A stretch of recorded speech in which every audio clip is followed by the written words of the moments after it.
Protest भी हो रहे हैं, माइनॉरिटी के अगेंस्ट कहा जा रहा है। हमारा लोकतांत्रिक देश है तो प्रोटेस्ट आप नहीं चाहते कि ना हो? आप क्या चाहते हैं? मतलब आप चाहते हैं हमारे देश में कोई प्रोटेस्ट ना हो? अरे भाई, लोकतांत्रिक समाज है, हर किसी को अपनी बात कहने का अधिकार है। मुझसे क्या पूछ रहे हैं आप वो बताइए। सर, आपके हिसाब से सर जो भी संशोधन बिल पेश किया गया और पास किया गया, मैंने शायद पहले ही कह दिया है, जो आपने देखा होगा कि मैं थोड़े समय के लिए मेरे पास उत्तर प्रदेश में जब मैं मंत्री था तो वक्फ विभाग भी था जी।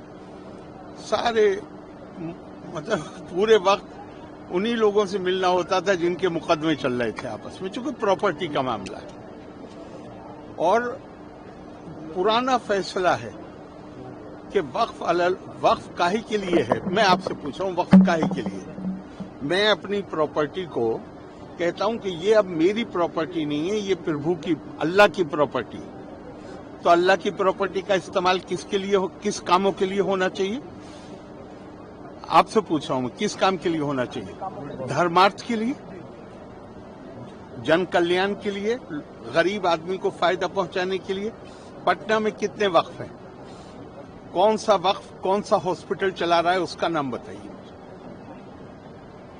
कोई अनाथालय चला रहा है वक्फ, कोई बड़ा अनाथालय। और ये ध्यान रखिएगा कि वक्फ करने वाला एक विशेष समुदाय का हो सकता है, लेकिन वक्फ का जो फायदा है, आप कहें तो मैं कुरान की आयत भी कोट कर सकता हूं, इन्नमा सदकातु लिल फुक़राए वल मसाकीन। गरीब कमजोर आदमी के लिए दो शब्द प्रयोग किए गए हैं, फकीर और मिस्कीन। तो जब तो पूछा गया कि भाई ये दो क्यों है, तो कहा गया फकीर है जो डेस्टिट्यूट है, निर्धन है, मुसलमान, और मिस्कीन है जो गैर मुस्लिम है। दोनों का बराबर का अधिकार। आप मुझे एक बताइए, कोई संस्था, पटना में बहुत वक्फ हैं, ये ध्यान रखिएगा, पर एक संस्था बताइए कोई मुझे जो निर्धन के लिए, गरीब के लिए, कमजोर के लिए काम कर रहा है। क्या हो रहा है वहां पे? सिर्फ आपस में मुकदमेबाजी।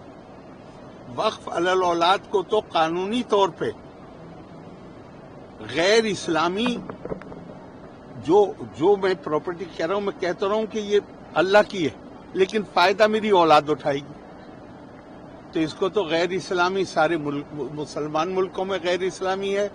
हिंदुस्तान में भी प्रिवी काउंसिल ने गैर इस्लामी इसको कहा था कि ये गैर इस्लामी है। लेकिन जिन्ना ने एक्ट लाके 1913 में बिल लाके, उसका नाम ही है वैलिडेशन, मतलब ये गैर कानूनी है लेकिन हम इसको कानून बना रहे हैं। अब इसके बाद क्या होना चाहिए ये तो आप तय करिए।